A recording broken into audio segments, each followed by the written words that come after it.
한 어머니가 딸의 무덤 앞에 섰습니다. 해마다 같은 날, 같은 자리에서 이끼를 닫고 꽃을 놓던 그 자리. 그런데 어느 해 빗물에 젖은 옆 묘비에서 똑같은 이름을 발견했습니다. 생년월일마저 같았습니다. 처음엔 우연이라 생각했지만 서류를 뒤지고 병원 기록을 추적하며 장례식장에 낡은 영수증을 펼치던 순간 그녀는 깨달았습니다. 사고 당시의 혼란 속에서 두 소녀의 신원이 뒤바뀌었을 가능성. 딸은 죽지 않았을지도 모른다는, 차라리 미칠 것만 같은 가능성. 유전자 검사 결과는 냉정했습니다. 무덤 속 유골은 딸이 아니었습니다. 그렇다면 딸은 어디에 있을까요? 다른 이름으로, 다른 가족과 함께 지금 이 순간에도 숨쉬고 있을까요? 어머니는 선택의 기로에 섰습니다. 진실을 밝혀 잃어버린 시간을 되찾을 것인가? 아니면 누군가의 현재를 지키기 위해 침묵할 것인가? 자, 지금부터 무슨 특별한 사연이 있었는지 지금 바로 시작해 보겠습니다.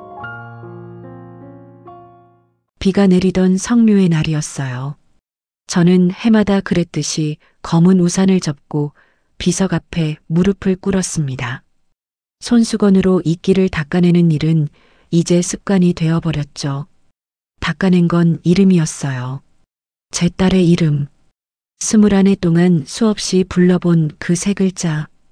그런데 그날 이상한 일이 있었습니다. 옆자리 묘비가 눈에 들어왔거든요. 똑같은 이름, 똑같은 생년월일. 단지 사망 시각만 미묘하게 달랐어요. 처음엔 그냥 우연이라고 생각했습니다. 흔한 이름이니까, 동갑일 수도 있으니까, 같은 사고였을 수도 있으니까. 그런데 우연이라 부르기엔 뭔가 이상했어요.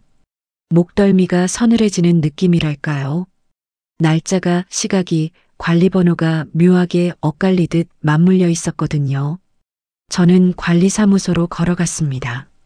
낡은 대장을 펼쳐달라고 했죠. 직원이 먼지 쌓인 서랍에서 꺼낸 장부엔 누군가 급히 쓴 듯한 흐릿한 필체가 있었어요.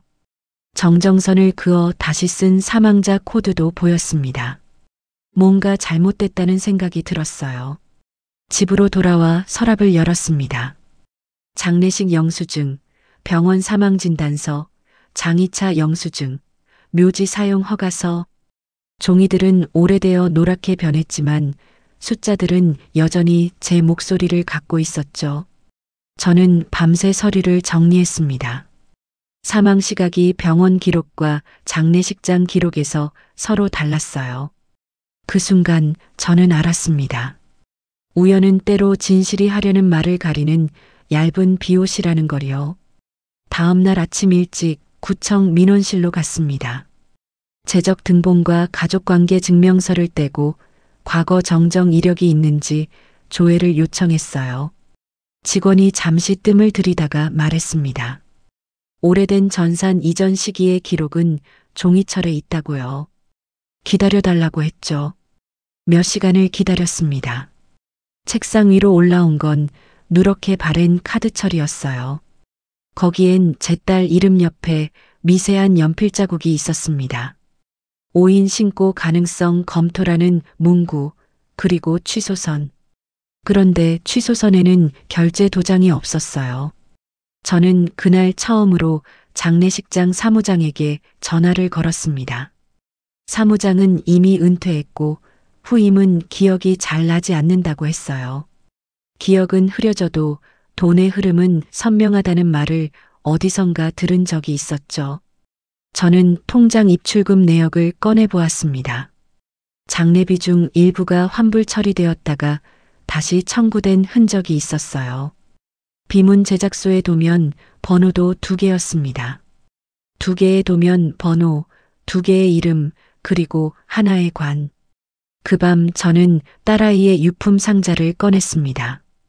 오래된 빗자루처럼 부서지는 리본을 조심스럽게 풀었어요. 빨간 리본 속 작은 머리카락 몇 올이 남아 있었죠. 저는 그 가느다란 증거에 손끝을 얹었습니다. 기록은 있지 않아요. 다만 숨어 있을 뿐이죠. 저는 개인 유전자 검사 키트를 주문했습니다.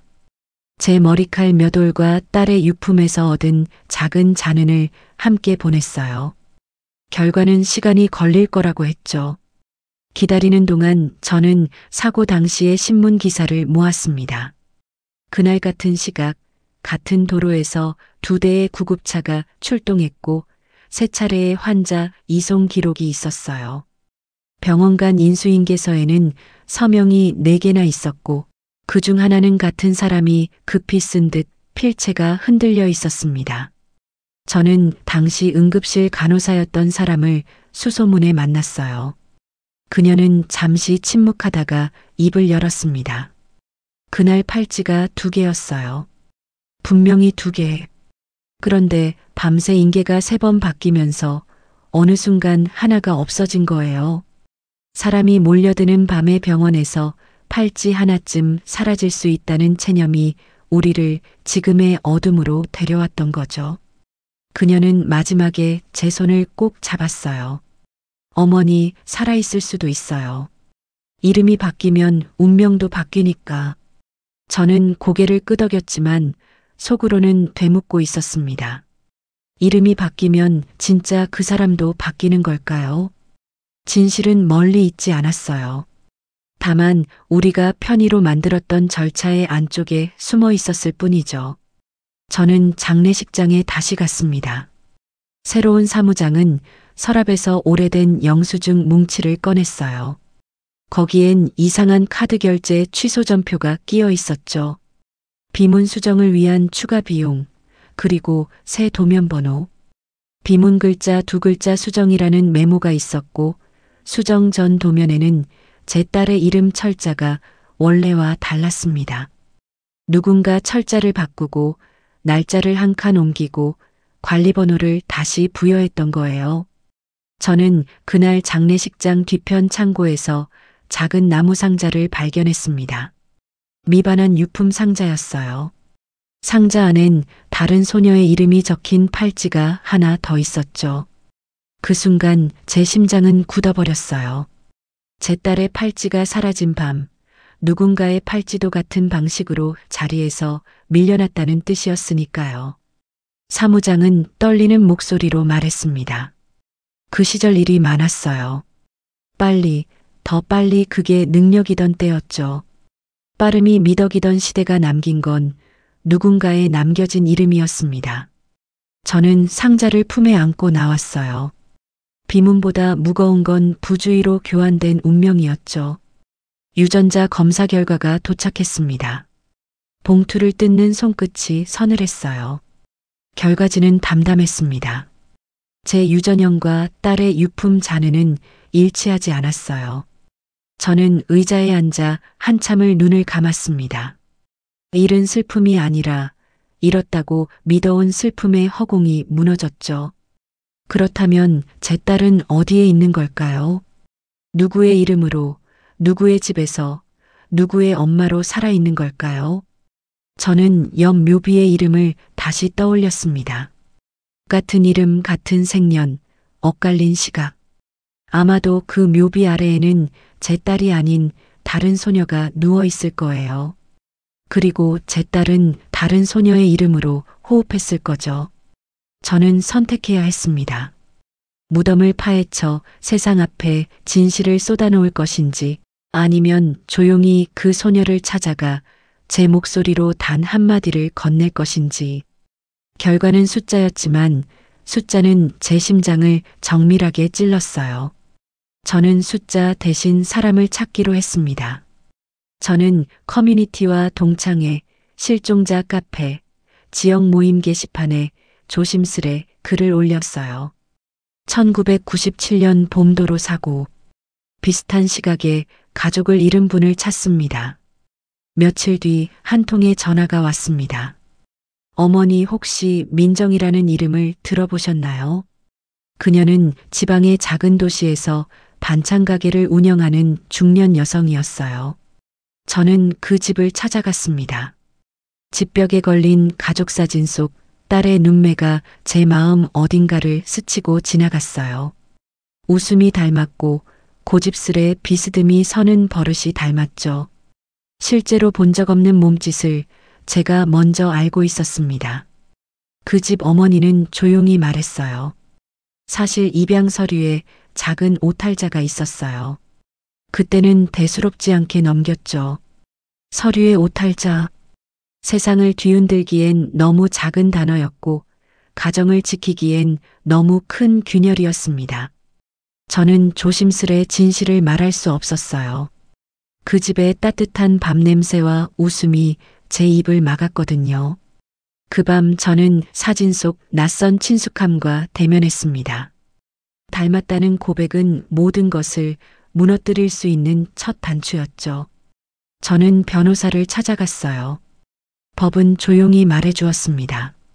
사실 확인은 가능하지만 제3자의 가정을 해체하면서까지 밀어붙일 권리는 누구에게도 쉽게 주어지지 않는다고요. 유전자 검사는 당사자의 동의가 필요했고 무덤의 개장은 법원의 허가가 필요했습니다. 저는 종일 걸었어요.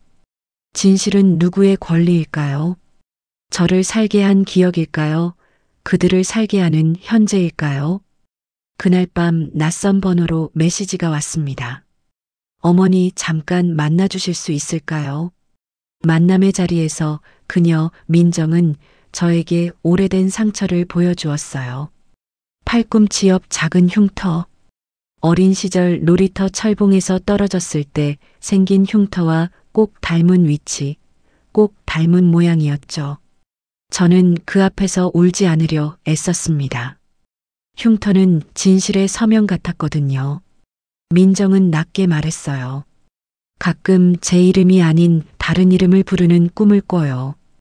이유는 모르겠지만 저는 그제야 알았습니다. 진실은 권리 이전에 부르는 이름 속에서 길을 찾는 것이므려. 사건 당시 응급실 근무표를 구했습니다. 누군가 보관해둔 복사본이 남아 있었어요. 그날 밤은 인수인계가 3차례 바뀌었고 담당 의사 한 명이 갑자기 호출되어 다른 수술에 투입되었더군요.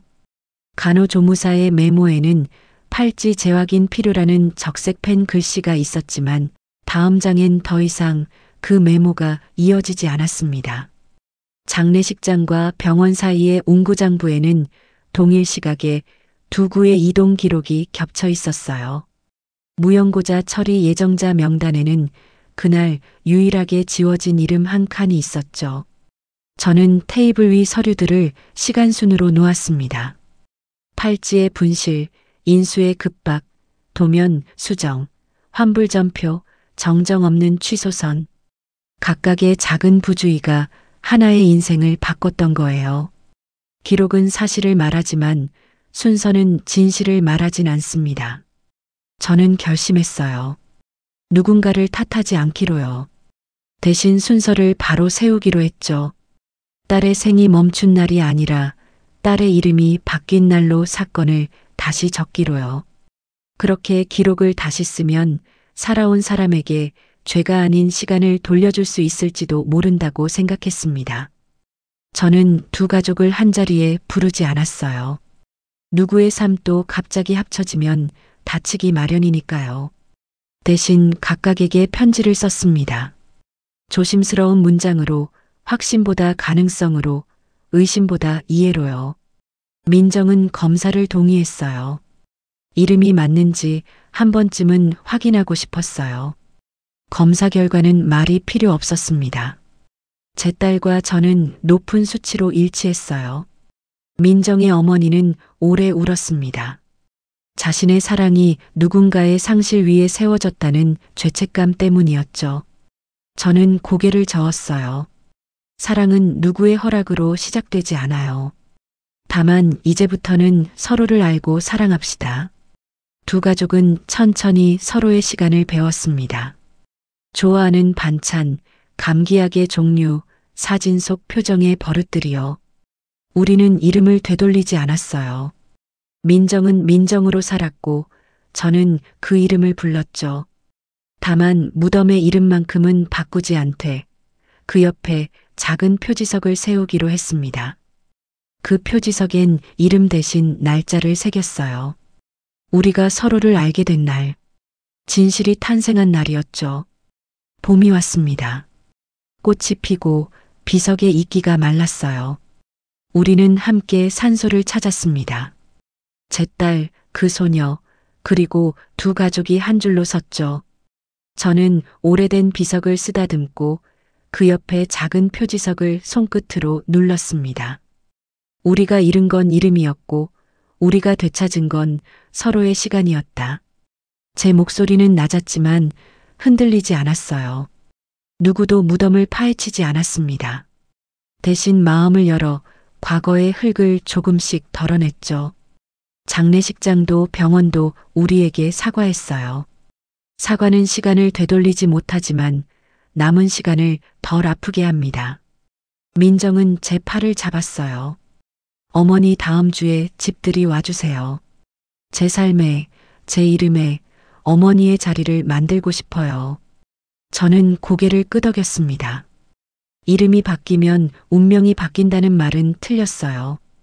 운명을 바꾸는 건 이름이 아니라 만남이었죠. 그날 우리는 함께 밥을 먹었습니다. 맵고 달고 짠 삶의 맛이 한 상에 올랐어요. 바람이 불어 꽃잎이 흩어졌죠. 두 개의 이름 위로 한 가족의 시간이 조용히 내려앉았습니다. 그날 이후로 저는 매주 민정의 집을 찾아갔습니다. 처음엔 어색했어요. 무엇을 이야기해야 할지, 어떤 표정을 지어야 할지 몰랐죠. 그런데 시간이 지나면서 이상한 일이 벌어졌습니다. 민정이 차를 따르는 손길이, 냉장고 문을 여는 각도가, 문득 웃을 때 입꼬리가 올라가는 모양이 제 기억 속 어린 딸의 모습과 겹쳐졌어요. 21년의 공백이 조금씩 채워지는 느낌이었죠. 민정의 어머니는 처음엔 조심스러웠습니다. 제가 방문할 때마다 거실 구석에 서서 불안한 눈빛으로 저를 바라봤어요. 당연한 일이었죠. 누군가 와서 내 딸이 사실은 내 딸이라고 말한다면 어떤 마음이 들겠어요. 그런데 어느 날 민정이 감기에 걸렸을 때였습니다. 저는 무의식 중에 예전에 제 딸에게 끓여주던 생강차를 만들었어요. 민정은 한 모금 마시더니 고개를 들었죠. 이거 어릴 때 마셨던 맛이에요. 근데 언제 마셨는지 기억이 안 나요. 민정의 어머니가 부엌 문 뒤에서 그 말을 듣고 있었습니다. 그 순간 그녀의 눈에서 눈물이 흘렀어요. 저는 그녀에게 다가가 손을 잡았습니다. 우리 함께 키워요. 잃어버린 시간을 되찾을 순 없지만 남은 시간을 나눌 순 있잖아요. 그녀는 고개를 끄덕였어요. 그날 밤 우리 셋은 처음으로 함께 식탁에 앉았습니다. 어색한 침묵 속에서 민정이 먼저 입을 열었죠. 솔직히 말하면 저도 혼란스러워요. 어릴 때부터 뭔가 안 맞는다는 느낌이 있었거든요. 꿈속에서 다른 목소리가 들렸고 다른 손길이 느껴졌어요. 근데 깨어나면 기억이 안 났죠. 엄마한테 말하면 그냥 꿈이라고 했고 저도 그러려니 했어요. 그런데 지금 생각해보면 그게 다 진짜였던 것 같아요. 민정의 고백은 우리 모두를 울렸습니다. 21년 동안 그 아이도 혼자 싸워왔던 거예요. 자신이 누군지 모른 채 살아온 시간이요. 저는 민정의 손을 잡았습니다. 이제 혼자가 아니에요. 우리가 있잖아요. 민정의 어머니도 다른 손을 잡았어요. 세 사람의 손이 식탁 위에서 하나로 모였죠. 그날 밤 우리는 오래 이야기했습니다. 민정의 어린 시절, 제가 놓친 순간들, 그리고 앞으로의 시간들에 대해서요. 그 무렵 병원과 장례식장에서 공식 사과가 있었습니다. 당시 담당자들이 모여 진상조사위원회를 꾸렸고 시스템 개선 방안을 마련했다고 했어요. 저는 그 자리에 참석했습니다. 사과를 받는 건 생각보다 무거운 일이더군요. 누군가의 잘못을 확인하는 순간 그 사람도 상처받는다는 걸 알게 됐거든요. 당시 간호사였던 분이 다가와 말했어요. 어머니 정말 죄송합니다. 그날 밤 제가 조금만 더 신경 썼더라면. 저는 고개를 저었습니다. 아니에요. 당신 잘못이 아니에요. 그날 밤은 너무 바빴고 사람이 부족했고 시스템이 준비되지 않았던 거죠. 누구 한 사람의 잘못이 아니라 우리 모두가 만든 틈새였어요. 그녀는 한참을 울었습니다. 저도 함께 울었죠. 용서는 상처를 지우는 게 아니라 상처를 안고 함께 걷는 거라는 걸 그날 배웠습니다. 민정은 서서히 자신의 정체성을 받아들이기 시작했어요. 어느 날 저에게 물었습니다. 어머니, 제 원래 이름이 뭐예요? 저는 잠시 망설였습니다.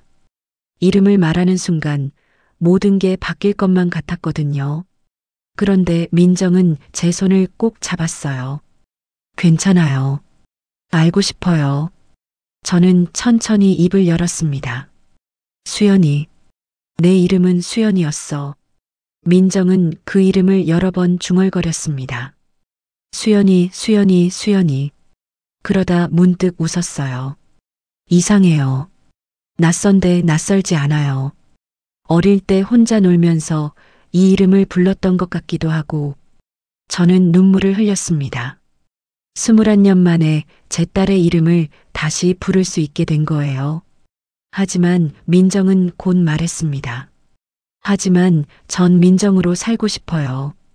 수연이는 21년 전에 멈춘 이름이고 민정은 지금까지 저와 함께한 이름이니까요. 대신 어머니가 저를 수연이라고 부를 때도 있으면 좋겠어요. 두 이름 모두 제 이름이니까. 저는 고개를 끄덕였습니다. 그 아이는 현명했어요. 과거를 부정하지 않으면서도 현재를 지키는 방법을 찾은 거죠. 시간이 흐르면서 우리는 새로운 일상을 만들어 갔습니다. 격주로 함께 장을 보러 갔고 함께 요리를 했어요. 민정의 어머니는 제게 민정이 어릴 때 좋아하던 음식을 알려줬고 저는 수연이가 즐겨 먹던 간식을 만들어줬습니다. 신기하게도 민정은 제가 만든 음식을 먹을 때마다 묘한 표정을 지었어요. 이 맛 어디선가 먹었던 것 같은데. 기억은 사라져도 몸은 기억한다는 말이 있잖아요. 민정의 몸은 21년 전의 맛을 여전히 기억하고 있었던 거예요. 어느 날 민정이 제게 물었습니다. 어머니 사고 난 날 어떤 날이었어요? 저는 오래 침묵했습니다. 그날을 떠올리는 건 여전히 고통스러웠거든요. 하지만 민정은 알 권리가 있었어요. 비가 오는 날이었어. 너는 학원 가기 싫다고 떼를 썼고 나는 꼭 가야 한다고 다그쳤지. 결국 울면서 나갔어. 그게 마지막이었어. 제 목소리가 떨렸습니다. 민정은 제 손을 잡았어요. 어머니 잘못이 아니에요. 아니야. 내 잘못이야. 그날 내가 조금만 더 다정했더라면, 차라리 학원을 쉬게 했더라면, 그랬으면 전 지금 여기 없었을 거예요. 다른 가족도 만나지 못했을 거고 지금의 제 삶도 없었겠죠. 어머니, 모든 일엔 이유가 있어요. 민정의 말은 저를 위로했지만 동시에 더 아프게 했습니다. 제 실수가 결국 이 모든 일의 시작이었으니까요. 그 무렵 민정의 양어머니가 아팠습니다. 갑자기 쓰러져서 병원에 입원했어요. 저는 민정과 함께 병원으로 달려갔습니다. 중환자실 앞에서 민정은 울고 있었죠. 엄마가 깨어나지 않으면 어떡해요. 저는 민정을 안았습니다. 괜찮아. 내 엄마는 강한 분이야. 곧 깨어나실 거야. 그날 밤 우리는 병실 밖 의자에서 밤을 새웠어요. 민정은 제 어깨에 기대어 잠들었고 저는 그 아이의 머리를 쓰다듬으며 생각했습니다. 이 아이에게 엄마는 두 명이구나. 한 명은 21년을 함께한 엄마, 또 한 명은 21년을 기다린 엄마. 둘 다 진짜 엄마구나. 다행히 민정의 양어머니는 깨어났습니다. 눈을 뜬 그녀는 민정을 보고 미소 지었어요. 걱정했구나. 민정은 울면서 말했습니다. 엄마 무서웠어요. 엄마 없으면 어떡해요. 괜찮아. 엄마 안 가. 그리고 너 이제 혼자 아니잖아. 그녀는 제 쪽을 바라봤습니다. 저는 그녀의 손을 잡았어요. 저도 함께 있을게요. 그녀는 고개를 끄덕이며 눈물을 흘렸습니다. 그 순간 우리는 진짜 가족이 됐어요. 피로 이어지지 않았지만 아픔으로 이어진 가족이요. 몇 달 뒤 우리는 함께 무덤을 찾았습니다. 그 무덤엔 여전히 수연이라는 이름이 새겨져 있었고 옆엔 다른 이름이 있었죠. 우리는 그 사이에 작은 표지석을 세웠어요. 거기엔 이렇게 적었습니다. 여기 두 소녀가 잠들어 있습니다. 하나는 이름을 잃었고 하나는 이름을 얻었습니다. 그들은 서로의 운명을 바꿨고 두 가족을 하나로 만들었습니다. 우리는 그들을 기억합니다. 이름이 아닌 사랑으로. 민정은 무덤 앞에 꽃을 놓으며 말했습니다. 여기 누가 누워있든 그 아이도 행복했으면 좋겠어요. 저도 꽃을 놓았습니다. 그럴 거야. 우리가 행복하니까 그 아이도 어딘가에서 행복할 거야. 그날 밤 우리는 함께 저녁을 먹었습니다. 민정의 양어머니가 만든 음식과 제가 만든 음식이 한 상에 올랐어요. 민정은 이것저것 맛보며 웃었습니다. 두 엄마의 음식을 동시에 먹을 수 있다니 전 정말 행복한 사람이에요. 민정의 양어머니가 말했습니다. 처음엔 두려웠어요. 진짜 엄마가 나타나면 민정이 떠날까봐. 근데 이제 알아요. 사랑은 나누면 줄어드는 게 아니라 늘어난다는 걸요. 저도 고개를 끄덕였습니다. 저도 처음엔 그랬어요. 내 딸을 빼앗긴 것 같았죠. 근데 이제는 달라요. 딸을 잃은 게 아니라 가족을 얻은 거예요. 우리는 그날 밤 오래 이야기를 나눴습니다. 과거의 아픔, 현재의 행복, 그리고 미래의 희망에 대해서요. 시간이 더 흐르자 민정은 자신의 이야기를 세상에 알리고 싶다고 했어요. 같은 일을 겪는 사람들이 있을 거예요. 그 사람들에게 희망을 주고 싶어요. 저는 조금 망설였습니다. 세상에 알려지면 우리의 평온한 일상이 깨질 수도 있었거든요.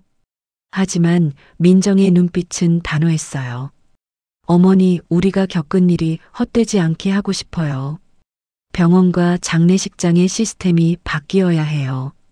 더 이상 이런 일이 반복되면 안 되잖아요.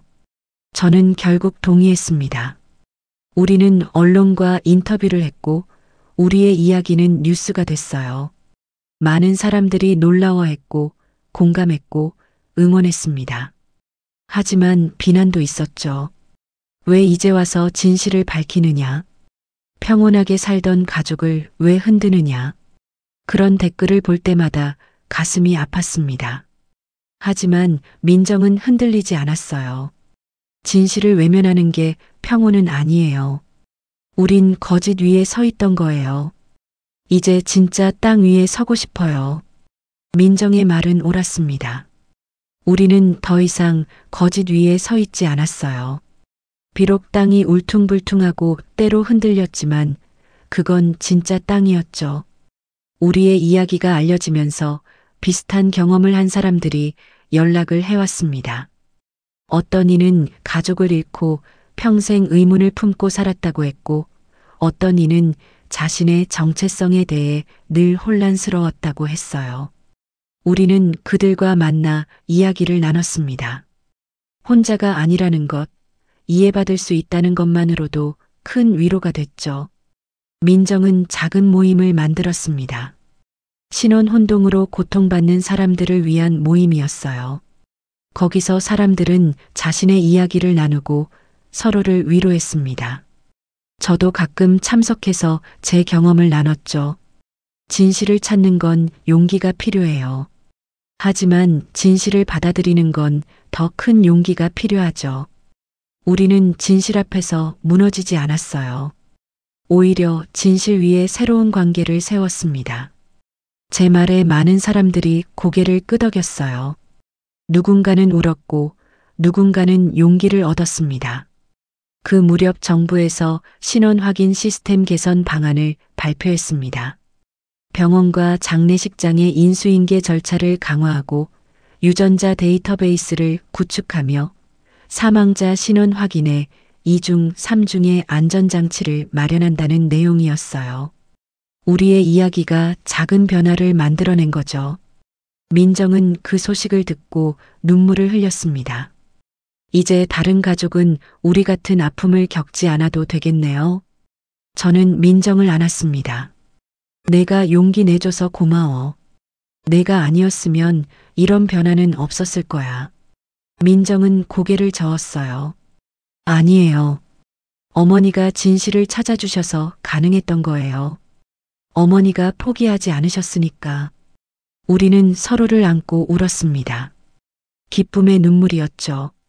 봄이 다시 왔습니다. 우리는 다시 무덤을 찾았어요. 이번엔 더 많은 사람들이 함께였습니다. 민정의 양어머니, 그녀의 가족들, 그리고 우리 모임의 사람들까지요. 우리는 함께 꽃을 놓고 조용히 기도했습니다. 민정이 말했습니다. 오늘은 특별한 날이에요. 제가 두 이름을 모두 받아들인 날이거든요. 전 민정이면서 동시에 수연이에요. 과거를 부정하지 않고 현재를 사랑하면서 미래를 향해 걸어갈 거예요. 저는 민정의 어깨에 손을 얹었습니다. 너는 정말 강한 아이야. 이름에 매이지 않고 이름 너머의 자신을 찾았어. 민정의 양어머니도 다가왔어요. 우리 모두 강해졌어요. 진실 앞에서 무너지지 않고 사랑으로 다시 일어섰으니까요. 우리는 함께 손을 잡았습니다. 세 사람의 손이 꽃 위에서 하나가 됐죠. 그날 밤 우리는 함께 기념사진을 찍었습니다. 무덤 앞에서가 아니라 꽃이 가득 핀 언덕 위에서요. 사진 속 우리는 모두 웃고 있었어요. 아픔을 이겨낸 사람들의 진짜 웃음이었죠. 민정은 그 사진을 액자에 넣어 거실에 걸었습니다. 그리고 그 옆에 오래된 사진도 함께 걸었어요. 어린 수연이가 웃고 있는 사진이었죠.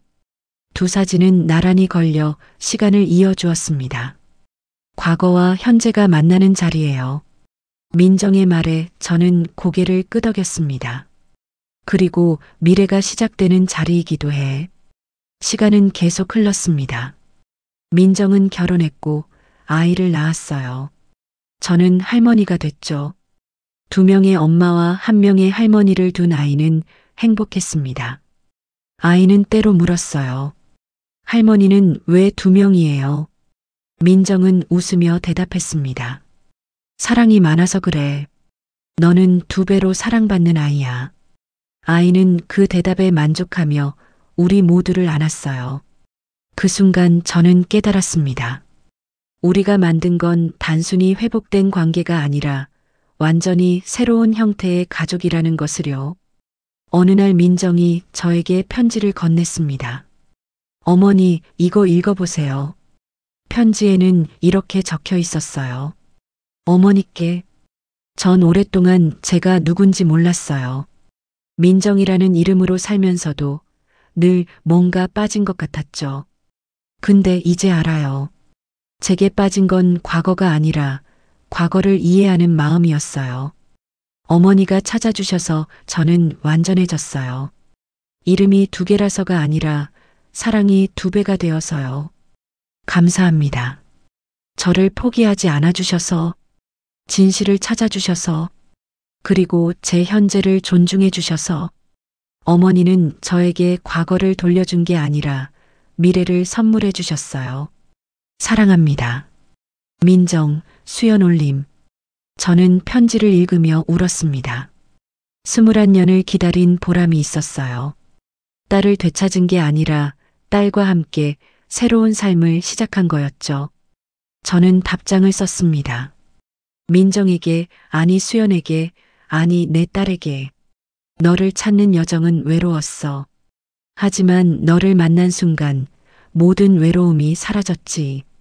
너는 내게 용서를 가르쳐 줬어. 과거를 용서하고 현재를 받아들이고 미래를 사랑하는 법을요. 이름이 바뀌어도 내 본질은 변하지 않았어. 너는 여전히 내 딸이고 이제는 다른 누군가의 딸이기도 해. 그게 문제가 아니라 축복이라는 걸 이제 알아. 사랑은 나누면 줄어드는 게 아니라 자라나니까. 너를 사랑해. 엄마가. 우리는 편지를 주고받으며 서로를 더 깊이 이해했습니다. 말로 다 표현할 수 없는 감정들을 글로 나눴죠. 민정의 양어머니도 저에게 편지를 보냈어요. 처음엔 당신이 미웠어요. 내 딸을 빼앗아 갈 것 같아서요. 근데 이제는 감사해요. 당신이 있어서 민정이 완전해졌으니까요. 우리는 경쟁자가 아니라 동료예요. 같은 아이를 사랑하는 두 엄마니까요. 함께 걸어가요. 남은 시간 동안 저도 답장을 보냈습니다. 처음엔 당신이 원망스러웠어요. 내 딸과 함께한 시간들이 부러웠거든요. 근데 이제는 고마워요. 제가 곁에 없을 때 딸을 지켜주셨으니까요. 우리는 서로에게 빚진 게 아니라 서로에게 선물을 준 거예요. 함께 걸어가요. 끝까지. 우리의 편지는 서로를 치유했습니다. 질투와 원망 대신 감사와 존중이 자리 잡았죠. 시간이 흐르며 우리의 이야기는 책이 됐습니다. 민정이 직접 쓴 책이었어요. 제목은 묘비명에 적힌 이름이었죠. 책은 많은 사람들에게 읽혔고 위로가 됐습니다. 독자들은 편지를 보내왔어요. 당신들의 이야기를 읽고 용기를 얻었습니다. 저도 오랫동안 찾던 진실과 마주할 용기를 냈어요. 가족의 의미를 다시 생각하게 됐습니다. 피가 아니라 사랑이 가족을 만드는군요.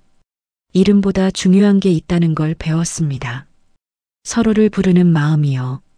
편지를 읽을 때마다 저는 울었습니다.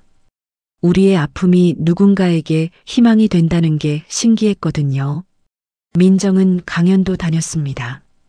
대학교, 병원, 사회복지시설 등을 돌아다니며 우리의 이야기를 나눴어요. 저도 때때로 함께 갔죠. 진실은 때로 아프지만 거짓보다는 낫습니다. 우리는 진실 위에 서 있을 때 비로소 자유로워지니까요. 민정의 말에 청중들은 박수를 쳤습니다. 저는 뒤에서 딸을 바라보며 생각했어요. 저 아이는 정말 강하게 자랐구나. 아픔을 딛고 일어섰구나. 어느 날 민정이 물었습니다. 어머니 후회하세요. 진실을 찾은 거리요. 저는 고개를 저었습니다. 아니, 단 한 번도 후회한 적 없어. 진실을 모르고 사는 게 더 고통스러웠을 거야. 하지만 평온했을 수도 있잖아요. 평온과 행복은 달라. 평온은 물결 없는 거지만 행복은 파도를 넘는 거야. 우린 파도를 넘었어. 그게 더 가치 있어. 민정은 미소 지었습니다. 어머니는 정말 강한 분이에요. 너도 강해. 우리 모두 강해졌어. 우리는 서로를 안았습니다. 더 이상 과거에 매이지 않는 포옹이었죠. 그해 가을 우리는 다시 무덤을 찾았습니다. 이번엔 민정의 아이도 함께였어요. 아이는 무덤 앞에 꽃을 놓으며 물었습니다.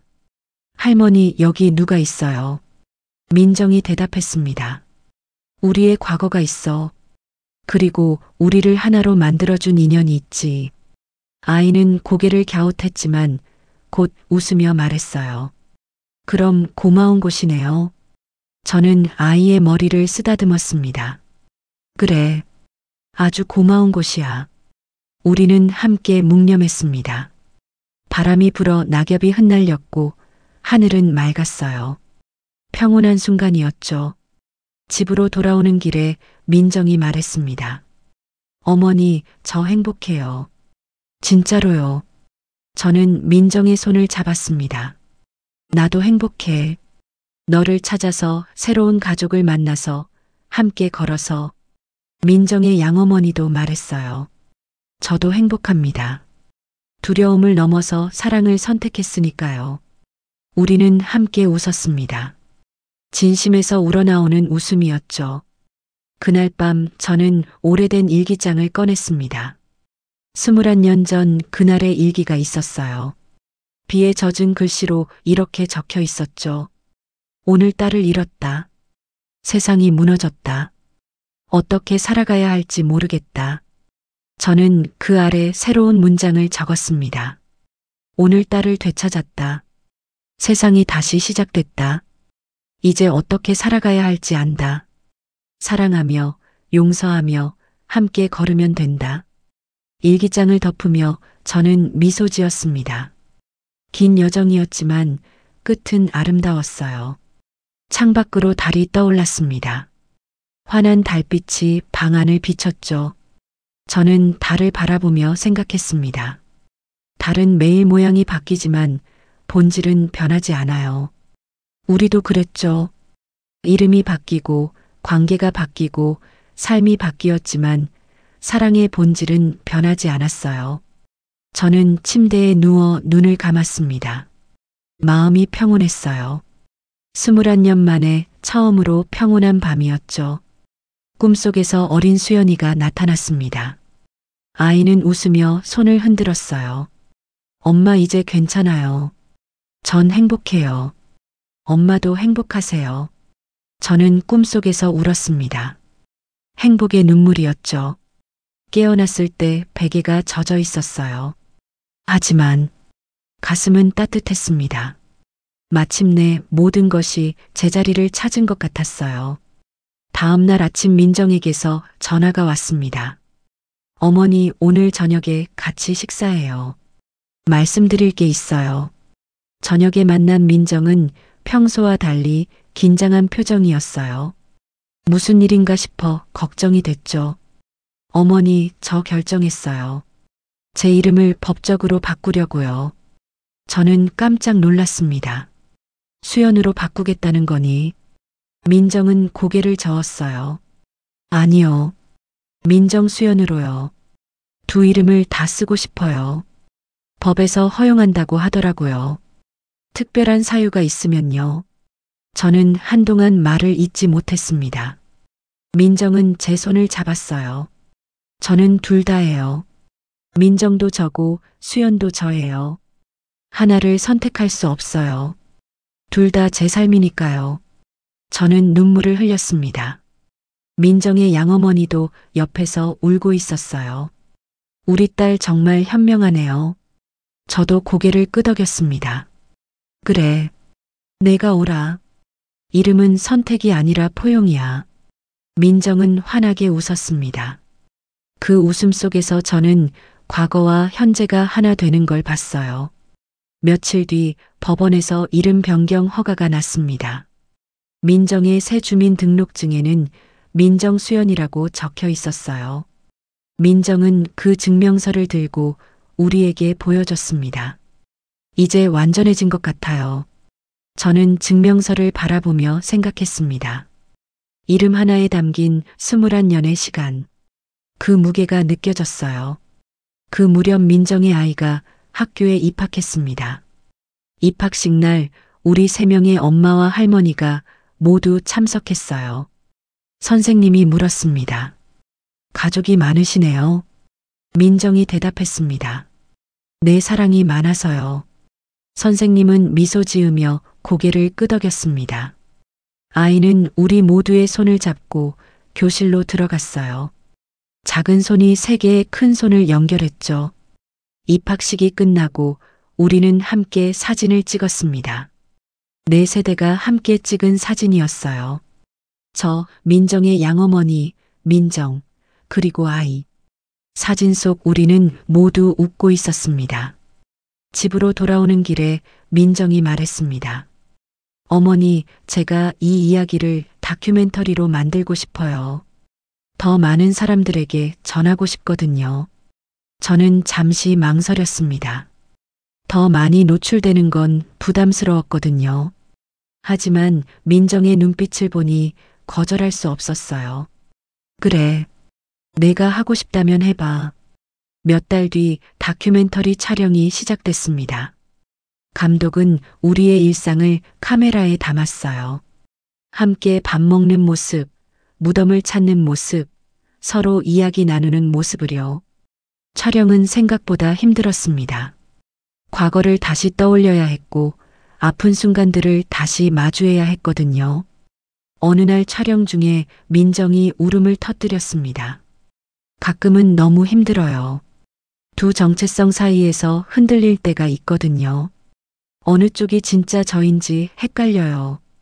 저는 민정을 안았습니다. 둘 다 진짜야. 내 안에 두 사람이 사는 게 아니라 두 개의 역사가 하나의 너를 만든 거야. 민정의 양어머니도 다가왔어요. 넌 온전해. 나뉘어진 게 아니라 더 풍성해진 거야. 민정은 우리 품에서 한참을 울었습니다. 카메라는 그 순간을 고스란히 담았어요. 감독은 나중에 말했습니다. 그 장면이 가장 진실했어요. 완벽한 해결이 아니라 계속되는 여정을 보여주니까요. 다큐멘터리가 완성됐습니다. 제목은 두 개의 이름, 하나의 삶이었어요. 첫 상영의 날 극장은 사람들로 가득 찼습니다. 저는 민정과 양어머니 사이에 앉아 화면을 바라봤어요. 화면에는 우리의 이야기가 펼쳐졌습니다. 비에 젖은 묘비, 흔들리는 서류들, 눈물, 포옹, 그리고 웃음. 21년의 시간이 이 시간으로 압축됐죠. 영화가 끝나자 극장은 조용했습니다. 그러다 한 사람이 박수를 치기 시작했고 곧 모두가 함께 박수를 쳤어요. 상영 후 질의응답 시간이 있었습니다. 한 관객이 물었어요. 가장 힘들었던 순간이 언제였나요? 민정이 대답했습니다. 진실을 알았을 때요. 제 삶 전체가 거짓 위에 세워진 것 같았거든요. 하지만 이제는 알아요. 거짓이 아니라 불완전한 진실이었다는 걸요. 그리고 우리가 그걸 완성했어요. 또 다른 관객이 물었습니다. 두 분의 어머니께 묻고 싶어요. 서로 질투하거나 경쟁하지 않으셨나요? 저와 민정의 양어머니는 서로를 바라봤습니다. 양어머니가 먼저 입을 열었어요. 처음엔 그랬어요. 솔직히 말하면요. 근데 시간이 지나면서 깨달았죠. 우린 경쟁자가 아니라 동료라는 걸요. 같은 사람을 사랑하는 건 나누는 게 아니라 곱하는 거더라고요. 저도 말했습니다. 저도 처음엔 힘들었어요. 제가 없던 시간이 부러웠거든요. 하지만 이제는 감사해요. 제가 함께하지 못한 시간을 채워주셨으니까요. 관객들은 박수를 보냈습니다. 그날 밤 우리는 함께 저녁을 먹었어요. 다큐멘터리 제작진도 함께였죠. 이 이야기는 끝이 아니라 시작인 것 같아요. 감독의 말에 민정이 고개를 끄덕였습니다. 맞아요. 우리는 계속 살아가니까요. 매일 새로운 이야기를 만들면서요. 다큐멘터리는 여러 영화제에 초청됐고 상도 받았습니다. 하지만 가장 의미 있었던 건 많은 사람들이 우리에게 보낸 편지였어요. 비슷한 상황에 있는 사람들, 가족의 의미를 고민하는 사람들, 정체성으로 고통받는 사람들의 편지였죠. 한 편지가 특히 기억에 남습니다. 저도 입양아예요. 평생 진짜 부모를 찾고 싶었어요. 하지만 당신들의 이야기를 보고 깨달았어요. 진짜는 피가 아니라 시간이라는 걸요. 저를 키워주신 분들이 제 진짜 부모라는 걸요. 감사합니다. 민정은 그 편지를 읽고 울었습니다. 우리 이야기가 누군가에게 답이 된 것 같아요. 저는 민정의 어깨를 두드렸습니다. 그래. 우리의 아픔이 헛되지 않았어. 시간은 계속 흘렀습니다. 민정의 아이는 자라서 중학생이 됐어요. 어느 날 아이가 학교에서 가족에 관한 프로젝트를 해야 한다며 우리에게 인터뷰를 요청했습니다. 할머니들 가족이 뭐라고 생각하세요? 저는 잠시 생각하다 대답했습니다. 가족은 선택이야. 피로 연결되어 태어나지만 사랑으로 선택하며 유지되는 거지. 민정의 양어머니가 말했어요. 가족은 용서야. 서로의 부족함을 받아들이고 과거의 아픔을 넘어서는 거지. 민정도 말했습니다. 가족은 여정이야. 완성되는 게 아니라 계속 만들어가는 거야. 아이는 열심히 메모하며 물었습니다. 그럼 우리 가족은 특별한 거예요? 우리는 함께 웃었습니다. 그래. 아주 특별하지. 아이의 프로젝트는 학교에서 상을 받았습니다. 선생님은 이렇게 평했다고 해요. 가족의 진짜 의미를 보여준 프로젝트였습니다. 형태가 아니라 본질을 다뤘어요. 아이는 자랑스럽게 상장을 우리에게 보여줬습니다. 우리는 모두 함께 그 상장을 축하했어요. 그해 겨울 민정의 양어머니가 다시 아팠습니다. 이번엔 더 심각했어요. 병원에서 시간이 얼마 남지 않았다고 했죠. 우리는 병실에 모였습니다. 양어머니는 우리의 손을 잡았어요. 후회 없어요. 민정이를 만나서, 당신을 만나서, 이런 가족을 만들어서. 민정은 울면서 말했습니다. 엄마 아직 할 일이 많아요. 제 아이 결혼도 봐야 하고 증손주도 봐야 하잖아요. 양어머니는 미소 지었습니다. 그건 내가 해. 엄마는 충분히 행복했어. 너희 덕분에. 저도 그녀의 손을 잡았습니다. 고마웠어요. 제 딸을 지켜주셔서 저보다 더 오랜 시간을요. 아니에요. 저야말로 고마워요.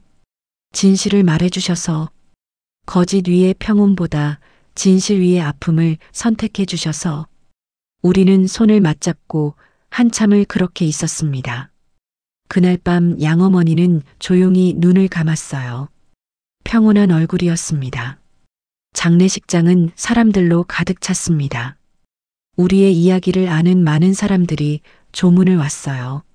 민정은 영정사진 앞에서 말했습니다.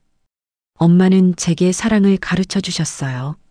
조건 없는 사랑, 진실한 사랑을요. 저는 그 사랑으로 평생 살아갈 거예요. 저도 앞으로 나가 말했습니다. 제게는 동료였고 스승이었고 친구였습니다. 우리는 서로 배웠어요. 사랑에는 한계가 없다는 걸요. 고맙습니다. 장례를 치르고 난 뒤 민정은 한동안 힘들어했습니다. 저는 매일 민정의 집을 찾아가 함께 시간을 보냈어요. 우리는 오래된 앨범을 꺼내 사진을 보며 이야기를 나눴습니다. 엄마는 항상 웃고 계셨어요. 힘든 일이 있어도 제 앞에선 웃었죠. 그게 엄마의 사랑이야. 내가 걱정할까봐 아픔을 숨긴 거지. 저도 그러고 싶어요. 제 아이에게요. 넌 이미 그러고 있어. 내 엄마처럼. 민정은 제 어깨에 기대어 울었습니다. 저는 민정의 머리를 쓰다듬으며 생각했어요. 슬픔도 함께 나누면 견딜만해진다는 걸요. 몇 달이 지나 민정은 다시 웃기 시작했습니다. 슬픔은 사라지지 않았지만 삶은 계속됐어요. 우리는 양어머니를 기리기 위해 작은 장학금을 만들었습니다. 신원 문제로 고통받는 사람들을 돕는 장학금이었죠. 첫 장학생 선정식 날 민정이 말했습니다. 엄마의 사랑이 이렇게 이어져요. 우리를 넘어 다른 사람들에게로요. 저는 고개를 끄덕였습니다. 사랑은 죽지 않아요. 형태만 바뀔 뿐이죠. 시간이 더 흘러 민정의 아이가 대학생이 됐습니다. 아이는 사회복지학을 전공하기로 했어요. 할머니들 이야기를 더 많은 사람에게 전하고 싶어요. 그리고 비슷한 사람들을 돕고 싶어요. 민정은 자랑스럽게 아이를 안았습니다. 우리 이야기가 내 안에서 자라고 있구나. 아이는 대학 과제로 우리 이야기를 연구했습니다. 신혼 혼동 사례, 가족 재구성, 정체성 형성 같은 주제들을요. 아이의 논문은 우수 논문으로 선정됐어요. 할머니 덕분이에요. 살아있는 사례를 가까이서 볼 수 있었으니까요. 저는 아이의 손을 잡았습니다. 아니야. 내가 우리 이야기에 의미를 더해준 거야. 그 무렵 저도 나이가 들었습니다. 몸이 예전 같지 않았어요. 민정은 제 곁에 더 자주 머물렀습니다. 어머니, 이제 제가 돌볼 차례예요. 저는 민정의 손을 잡았습니다. 고마워. 내가 있어서. 어느 날 저는 민정에게 편지를 썼습니다. 마지막 편지였어요. 민정 수연에게. 너를 찾은 건 제 인생 최고의 선택이었어. 비록 21년이 늦었지만 그 시간이 우리를 더 단단하게 만들었어. 이제 나는 편안해. 너와 함께한 시간, 새로운 가족을 만난 시간, 그 모든 게 충분했어. 내가 행복하게 살길 바래. 이름에 매이지 말고 너 자신으로 살길. 사랑한다. 엄마가. 민정은 편지를 읽고 울었습니다. 하지만 저는 평온했어요. 할 일을 다한 사람의 평온함이었죠. 봄이 다시 왔습니다. 우리는 함께 무덤을 찾았어요. 이제 그곳엔 세 개의 이름이 있었습니다. 민정의 양어머니도 그곳에 함께 묻혔거든요. 우리는 꽃을 놓고 조용히 기도했습니다. 여기 세 사람이 함께 있어요. 이름은 달라도 마음은 하나였던 사람들이요. 민정의 말에 저는 고개를 끄덕였습니다. 바람이 불어 꽃잎이 흩날렸어요. 햇살은 따뜻했고 하늘은 맑았습니다. 우리는 손을 잡고 언덕을 내려왔습니다. 민정, 민정의 아이, 그리고 저. 세 세대가 함께 걸었죠. 걸으며 저는 생각했습니다. 이름은 중요하지 않았어요. 중요한 건 함께 걸어온 시간, 서로를 부르는 마음, 그리고 끝까지 손을 놓지 않는 용기였죠. 집으로 돌아와 저는 창가에 앉았습니다. 석양이 지고 있었어요. 아름다운 풍경이었죠. 저는 눈을 감았습니다. 마음속에서 목소리가 들렸어요. 엄마 고마워요. 저를 찾아주셔서, 포기하지 않으셔서. 저는 미소 지었습니다. 아니야. 내가 고마워. 내게 다시 살 이유를 줘서. 목소리는 사라졌지만 따뜻함은 남았습니다. 저는 그 따뜻함 속에서 잠들었어요. 편안한 잠이었습니다. 우리가 잃은 건 이름이었고 우리가 되찾은 건 서로의 시간이었습니다. 그리고 그 시간은 영원히 우리 안에 남아 빛을 발할 거예요. 이름이 새겨진 비석보다 더 오래, 더 깊이 말이죠. 여기까지가 오늘의 이야기였습니다. 묘비명에 적힌 두 개의 이름, 그리고 그 이름 너머에 있던 진실과 사랑의 이야기였죠. 때로는 우리가 잃었다고 생각한 것들이 사실은 다른 형태로 우리 곁에 남아있을지도 모릅니다. 중요한 건 포기하지 않고 찾아나가는 용기, 그리고 진실 앞에서 흔들리지 않는 사랑이 아닐까 싶습니다. 이 이야기가 여러분의 마음에 작은 울림으로 남았기를 바랍니다. 긴 시간 함께 해주셔서 정말 감사드려요. 이런 의미 있는 이야기들을 계속 전해드릴 수 있도록 구독과 좋아요로 응원해주시면 큰 힘이 됩니다. 그럼 다음 이야기에서 또 만나요. 여러분 모두 오늘도 따뜻한 하루 보내시길 바랍니다. 감사합니다.